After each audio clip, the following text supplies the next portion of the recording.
السلام علیکم معزز خواتین و حضرات، میں ولی ممتاز اور آپ کو خوش آمدید کہتا ہوں اپنے اس ویلاگ میں۔ بڑا اہم دن تھا آج کا، اور آج کے دن جو ہونا تھا وہ ہوا نہیں، اور آج کے دن سب کو انتظار تھا سماعت کا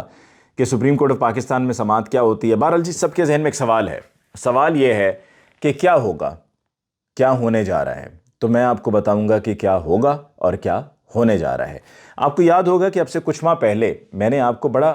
کلیئرلی اپنے ایک ویلاگ میں بتایا تھا کہ پی ایم ایل این کا کیا ارادہ ہے اعظم نذیر طارر صاحب کے ذریعے، اور ساتھ میں جو پاکستان پیپلز پارٹی کے بھی کچھ قانون دان ہیں جو یا تو سینیٹرز ہیں یا قومی اسمبلی میں ہیں، فاروق ایچ نائک صاحب ہیں، ان کو شامل کیا جائے گا اور شامل کر کے ایک قانون نکالا جائے گا، اور اس قانون کے تحت رستہ ہموار کیا جائے گا نواز شریف صاحب کی واپسی کا۔ تو عین بالکل اسی طرح سے ہو رہا ہے۔ آج کے دن جو یہ سماعت ہونی تھی، یہ چوتھا دن ہونا تھا سماعت کا، اور یہ جو اہم کیس کی سماعت ہے یہ پیر سے شروع ہوئی، پھر اس کے بعد منگل کو ہم نے دیکھا کہ اس میں ایک بالکل ہی ان ایکسپیکٹڈ سی چیز ہمیں دیکھنے کو ملی۔ پہلے تو منڈے کی شام کو آپ کو اطلاع ملی کہ جیسی منڈے کی شام کو اس دن کی سماعت ختم ہوئی تو جسٹس منصور علی شاہ صاحب اور جسٹس جمال خان مندوخیل صاحب جو اس 5 رکنی از خود نوٹس کیس میں بینچ کا حصہ تھے، جس میں 3-2 سے فیصلہ آیا تھا، تو پہلے ہی روز یعنی کہ پیر کو اس کیس کی جس کی میں ابھی بات کر رہا ہوں، پنجاب اسمبلی اور کے پی کے اسمبلی میں تاریخ کا جو رد و بدل ہوا الیکشن کمیشن آف پاکستان کی طرف سے، تو اس میں شام میں وہ 27 صفحات کا وہ فیصلہ آ گیا، یا آپ اسے کہیں گے کہ اس کی تفصیل آ گئی۔ فیصلہ تو ججمنٹ کے لائے گا، ججمنٹ تو وہی تھے جو کہ 3-2 سے تھی، اور اس کے اوپر تمام جج صاحبان کے دستخط بھی تھے۔ اس کے بعد منگل کو ایک انٹرسٹنگ ڈیولپمنٹ یہ ہوئی کہ جسٹس جمال خان مندوخیل صاحب نے جب منصور اوان اٹارنی جنرل اور نیا ان کو عہدہ ملا ہے، انہوں نے پیش ہوتے ہی کہا کہ جی یہ تو 4-3 کا فیصلہ تھا، پہلے اس پر بات کر لی جائے۔ تو جسٹس جمال خان مندوخیل نے کہا کہ جی ہمارا انٹرنل میٹر ہے، جس پر چیف جسٹس عمر عطا بندیال صاحب نے ان کا شکریہ ادا کیا، اور پھر اس سے ایک تاثر یہ ملا کہ جی سب معاملات سیٹلڈ ہیں اور تمام ججز ایک ہی پیج پر ہیں اور آپس میں کوئی تفریق نہیں ہے، اور بلکہ بڑی مایوسی ہوئی پی ایم ایل این کو اور پاکستان پیپلز پارٹی کو بھی، لیکن پی ایم ایل این کو زیادہ۔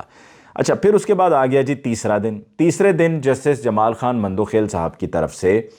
دوبارہ سے ایک پلٹا انہوں نے مارا اور دوسری طرف چل پڑے۔ انہوں نے کہا کہ جی وہ 4-3 کا فیصلہ، میں اسی پر قائم ہوں،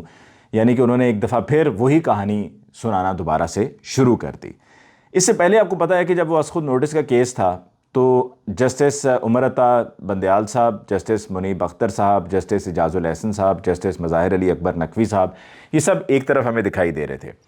اچھا، دوسری طرف ہمیں نظر آیا کہ عطر منیلا صاحب، جسٹس عطر منیلا صاحب اور جسٹس یحییٰ آفریدی صاحب، یہ 2، اور جسٹس منصور علی شاہ صاحب اور جسٹس جمال خان مندوخیل صاحب، یہ 4 ایک طرف ہمیں دکھائی دیے۔ اچھا، اب جب یہ کل کی سماعت مکمل ہوئی تو کل ہی کے روز وہ فیصلہ، تفصیلی فیصلہ آ گیا، اور 2-1 سے وہ فیصلہ تھا کہ جس میں جسٹس قاضی فائز عیسیٰ صاحب کی سربراہی میں 3 رکنی بینچ تھا، جس میں جسٹس امین الدین صاحب بھی تھے جو ابھی یہ جو کرنٹ 5 رکنی لارجر بینچ تھا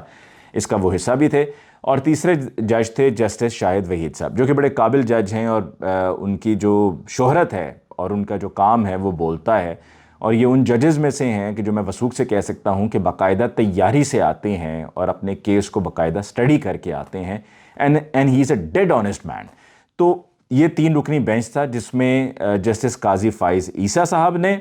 اور جسٹس امین الدین صاحب نے کہا کہ جی یہ جب تک سپریم کورٹ کے رولز میں امینڈمنٹ نہیں ہو جاتی تو 184 کے تحت جتنے بھی کیسز ہیں ان کو بھی روک دیا جائے جب تک یہ امینڈمنٹ نہیں ہو جاتی۔ اس کے بعد آج صبح 11:30 بجے سماعت ہونی تھی، تو 11:30 بجے کے بجائے اب وہ 12 بجے پہ معاملہ چلا گیا۔ جب وہ 12 بجے پہ معاملہ گیا تو سماعت کے شروع ہوتے ہی پہلا اعلان یہ ہوا کہ کہا گیا کہ جی جسٹس امین الدین صاحب کچھ کہنا چاہتے ہیں۔ انہوں نے کہا جی چونکہ وہ کل فیصلہ آیا ہے تو میں اس بینچ کا حصہ نہیں بننا چاہتا ہوں۔ پھر اس کے بعد سب کو یہی انتظار تھا کہ اب کیا ہوگا، آج نیا بینچ جو بنے گا وہ آج ہی کیا بنے گا یا نہیں بنے گا، اور بنے گا تو کیا 5 رکنی ہوگا، 7 رکنی ہوگا یا فل کورٹ ہوگا۔ اور پھر دوسری طرف یہ تفریق ہمیں نظر آ گئی کہ یہ 5 ججز تو ایک طرف ہیں، یعنی کہ پی ایم ایل این اپنے مقاصد میں کامیاب ہوتی دکھائی دے رہی تھی۔ ان کا مقصد کیا ہے جی، ڈیوائیڈ اینڈ رول، تقسیم کریں، پہلے بھی 97 میں انہوں نے کیا، تقسیم کریں اور پھر اقتدار کے ساتھ آپ چپکے رہیں۔ اس میں بھی سپریم کورٹ آف پاکستان کے ججز کو تقسیم کرنے کی کوشش کی جا رہی ہے۔ قاضی فائز عیسیٰ صاحب، جسٹس عطر منیلا صاحب، جسٹس منصور علی شاہ صاحب، جسٹس یحییٰ آفریدی صاحب، جسٹس جمال خان مندوخیل صاحب اور جسٹس امین الدین صاحب، یہ سارے ججز ایک طرف دکھائی دے رہے ہیں۔ اور اس میں جسٹس امین الدین صاحب نے جو آج جا کر، کیونکہ یہ معاملہ کل کا نہیں تھا کہ جو کل یہ 2-1 سے فیصلہ آیا، کیونکہ جیسے شاہد وحید صاحب نے اس میں ڈسینٹنگ نوٹ تھا، ان کا اختلافی نوٹ تھا، ان کا یہ کہنا تھا کہ جی سماعت کسی اور چیز پر ہونی تھی، بات کسی اور چیز پہ ہونی تھی، لیکن بات کسی اور پر ہو رہی ہے، تو لہٰذا انہوں نے اپنا اختلافی نوٹ دیا۔ اب یہ جسٹس امین الدین صاحب جب اس بینچ کا حصہ بنے، جو کرنٹ بینچ تھا اور اس اہم کیس کو سن رہا تھا،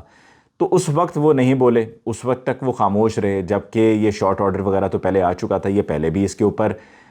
معذرت کر سکتے تھے اس بینچ کا حصہ بننے سے، لیکن وہ نہیں بنے۔ آج جا کر انہوں نے کہا کہ جی میں اس بینچ کا حصہ نہیں بننا چاہتا ہوں۔ پھر آخر میں خیر عدالتی عملے کی طرف سے آج کا دن تو اسی میں ہی ضائع ہو گیا۔ عدالتی عملے کی طرف سے بتایا گیا کہ جی سماعت اب کل صبح 11:30 بجے ہوگی اور 4 ججز ہوں گے جو اس کو سنیں گے۔ سو موسٹ پرابلی جو 4 ججز پیچھے بینچ میں بچے ہیں یہی 4 ججز سنیں گے، جس میں چیف جسٹس صاحب ہیں، جسٹس منیب اختر صاحب ہیں، جسٹس اعجاز الاحسن صاحب ہیں اور جسٹس جمال خان مندوخیل صاحب ہیں۔ اور عین ممکن ہے کہ کل جب یہ سماعت کا آغاز دوبارہ ہو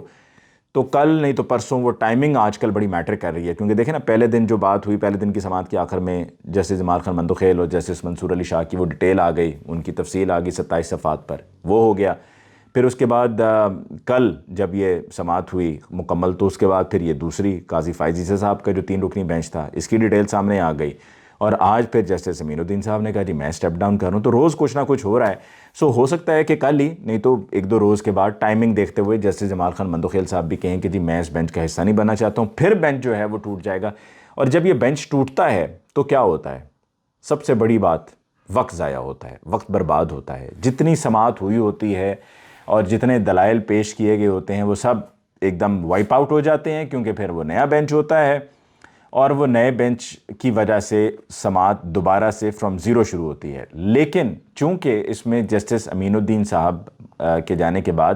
وہ باقی جو 4 ججز ہیں، وہ باقی 4 ججز وہی ہیں جو یہ 3 دن کی بحث سن چکے ہیں، دلائل سن چکے ہیں، تو عین ممکن ہے کہ اس کو وہیں سے کیری فارورڈ کیا جائے، ورنہ جب بینچ ٹوٹ جائے تو ہوتا یہ ہے کہ اس کو نئے سرے سے شروع کیا جاتا ہے، اور یہ ٹائم بائی کیا جا رہا ہے۔ اب جہاں پر بڑی ہپڑ دپڑ میں، بڑی تیزی میں، جلدی میں پی ایم ایل این کی طرف سے یہ بل لایا گیا ہے عدالتی اصلاحات کے نام پر، جو کہ وہ پہلے بھی لا سکتے تھے، لیکن آپ ٹائمنگ دیکھیں کہ کس وقت وہ لے کر آ رہے ہیں۔ ساتھ میں جو پرائم منسٹر صاحب شہباز شریف صاحب کی طرف سے جو جسٹس قاضی فائز عیسی صاحب کو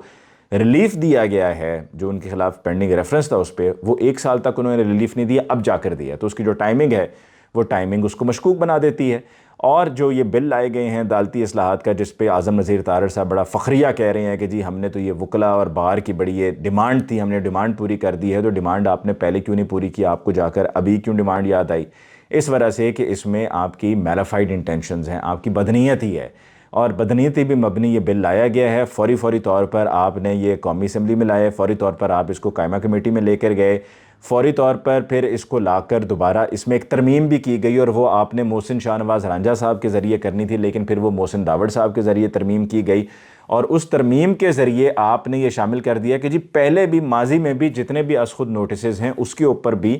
اگر آپ اپیل دائر کرنا چاہیں، ریویو پٹیشن پہ جانا چاہیں، ریویو میں جانا چاہیں، نظر ثانی جس کو کہا جاتا ہے، اس میں آپ جانا چاہیں تو آپ جا سکتے ہیں۔ یعنی کہ اس میں تو پھر جہانگیر خان ترین صاحب بھی مستفید ہوں گے، اس میں نواز شریف صاحب بھی مستفید ہوں گے، اور اصل فوکس تو نواز شریف صاحب کا تھا، اور پاکستان پیپلز پارٹی نے بھی اس کے اوپر کمپرومائز کر لیا ہے اپنے اقتدار کے پیچھے، یعنی کہ اقتدار کے پیچھے وہ بھی مان گئے ہیں، ٹھیک ہے کہ جی ہمیں کوئی اس پہ اعتراض نہیں ہے۔ اس کے بعد پھر آج اس کو فوری طور پر قومی اسمبلی سے پاس ہونے کے بعد اس کو سینٹ میں پیش کیا گیا، سینٹ میں پاس ہو گیا۔ اب صدر پاکستان عارف الوی صاحب کے پاس 20 دن ہیں، پہلے وہ تقریباً اس کو 10 دن رکھ سکتے ہیں اپنے پاس، اور اس کے بعد وہ اعتراض لگا کر بھیج سکتے ہیں کہ جی اس کے اوپر آپ دوبارہ سے ریویو کریں۔ ریویو کرنے کے بعد اگر اس کو دوبارہ سے قومی اسمبلی سے پاس کر دیا جاتا ہے اور پھر جاتا ہے تو وہ اپنے پاس اس کو 10 روز رکھ سکتے ہیں۔ اگر وہ 10 روز تک اس پر دستخط نہیں کرتے ہیں تو وہ آٹومیٹکلی وہ پاس ہو جائے گا، کلیئر ہو جائے گا، وہ تھرو ہو جائے گا۔ تو 20 دن کا ٹائم ہے صدر مملکت عارف الوی صاحب کے پاس۔ اچھا، اب اگر یہ جو قانون ہے جس میں ہمارے اسلام آباد کے بیورو چیف ہیں، ڈپٹی بیورو چیف ہیں علی شیر صاحب، ان کی جب گفتگو ہوئی تھی صدیق جان سے تو انہوں نے بتایا کہ علی شیر صاحب نے جب اعظم نذیر تارڑ صاحب سے یہ سوال کیٹیگوریکلی پوچھا کہ جی کیا اس قانون کے بعد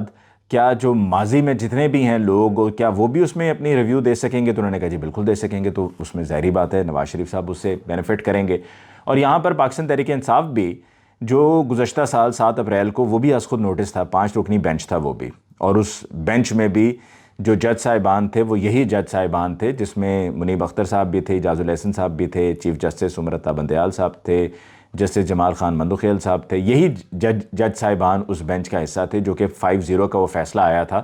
اور از خود نوٹس تھا. تو پاکستان اور جس میں یہ قاسم سوری صاحب کی جو بطور ڈپٹی اسپیکر ان کی رولنگ تھی جس میں انہوں نے یہ ووٹ آف نو کانفیڈنس کو ڈس الاؤ کیا تھا، اس کے اوپر فیصلہ آیا تھا. تو پاکستان تحریک انصاف چاہے تو اس کے اوپر بھی جا کر، لیکن اس میں ٹائم ابھی چونکہ جب تک یہ قانون نہیں بن جاتا اس سے پہلے تو ممکن ہے کہ شاید سپریم کورٹ میں اس کو اسٹرائک آؤٹ کر دیا جائے اور یہیں سے یہ فارغ ہو جائے. لیکن جو ڈیوائڈ کریٹ کر دی گئی ہے سپریم کورٹ آف پاکستان میں، اس کے بعد یہ بھی اب کوشچنیبل ہے. اور اب تو نمبرز پورے کرنے کی بات ہو گئی ہے کہ جی کتنے لوگ کس کی طرف ہیں، اور تقسیم کر دیا گیا سپریم کورٹ آف پاکستان کو. اور یہ ہماری بدقسمتی ہے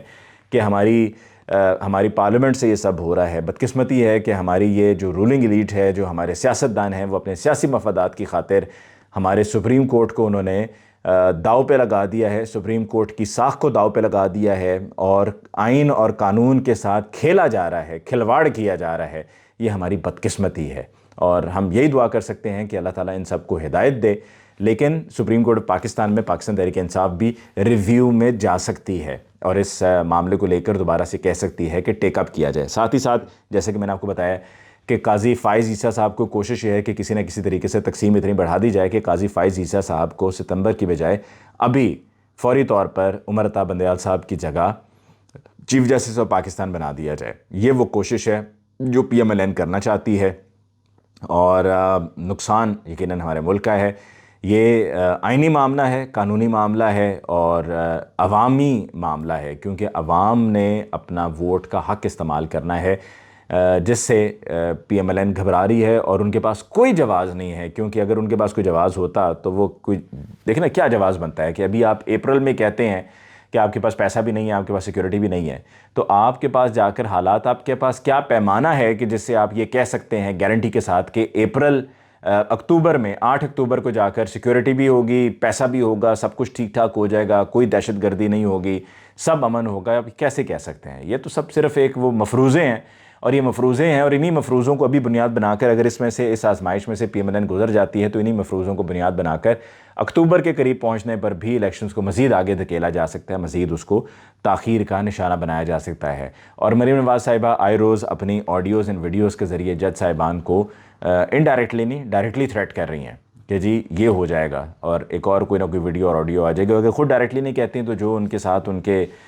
ہواری ہیں، جو ان کے سپورٹرز ہیں، جو سپورٹرز کہنا چاہیے یا جو ان کے غلام ہیں، اپنے غلاموں کے ذریعے وہ یہ بات سوشل میڈیا پہ خاص طور پر یا الیکٹرانک میڈیا پہ وہ فلوٹ کر دیتے ہیں کہ جی ہمارے پاس کچھ اور بھی آڈیو ویڈیوز ہیں اور یہ اس میں ہو سکتا ہے کہ چیف جسٹس صاحب کی بھی کوئی آڈیو ویڈیو، اس طرح کی بات بیان کر کے فلوٹ کر کے ان کو مزید دباؤ کا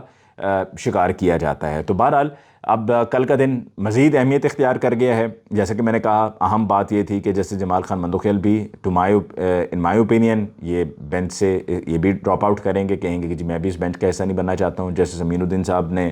اپنی انٹینشن ظاہر کر دی ہیں، وہ پہلے کر دیتے تو زیادہ بہتر ہوتا. اور یہ سارا معاملہ اور اس میں میرا خیال میں اب جب یہ سماعت ہوگی تو سب سے پہلے اس ایشو کو بھی ایڈریس کرنے کی کوشش کی جائے گی کہ جو جسٹس قاضی فائز عیسیٰ صاحب کی طرف سے فیصلہ آیا ہے اس کو بھی ایڈریس کیا جائے گا تاکہ اس کو بھی ایک دفعہ فارغ کرایا جائے. ورنہ کچھ لوگ تو یہ بھی کہہ رہے ہیں کہ قاضی فائز عیسیٰ صاحب ہو سکتا ہے کہ اس معاملے کے اوپر توہین عدالت، خود سے توہین عدالت عمر عطا بندیال صاحب کے لیے توہین عدالت کا فرمان جاری کر دیں. اس کے ساتھ ہی مجھے علی ممتاز کو دیجیے اجازت. اللہ نگہبان.